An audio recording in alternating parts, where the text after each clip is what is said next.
Okay, so for splits, I have them come out and go to their blue spots, and they have to start with their right leg. You're going to have them do tandu front, arms in second, and explain to them they're going to slide down as far as they can go, but that both hands have to stamp the floor on either side of their leg. So they can't go like this. A lot of times the kids will go like this and think this is splits. That's not correct. They have to put one hand next to each other and basically sit in this position.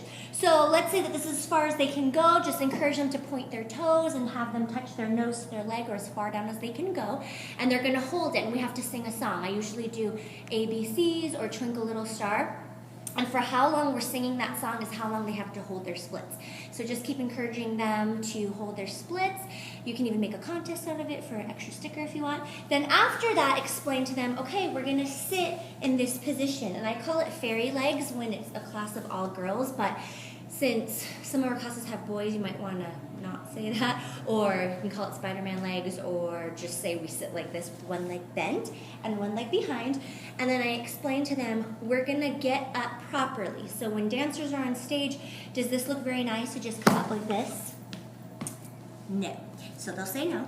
And explain to them that there's a certain way, there is a rule on how you stand up. So from here, they have to use their tummy muscles and pull up without touching the floor. So that means not even their fingernail or one pinky finger can touch the floor when they do this. So tell them their options are they can have their arms in first position pizza, they can have their arms in second, arms in high fifth, hands on their hips, but they don't get to touch the floor. So first, as a group, you guys can all do it together. I usually do these arms because they're easier for me. To explain, they're going to swing their back leg around in a rond de jambe. They're going to squeeze their tummy muscles and pull up, and then they come up on one knee and then pull all the way up, and they don't touch the floor. So let them practice first. Then what you're going to do is one dancer at a time, you're going to have them try. Be like, okay, Olivia, you try it first.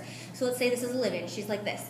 She's going to rond de jambe her back leg. She's going to stand up, and then if she does it correctly, everyone claps for her. If she does this, a lot of times, sometimes you'll see this, they'll be like, oh, and they got it like that. Tell them, try it again, and then clap for them, and just be really encouraging about it. And then after that, tell them the other side to do.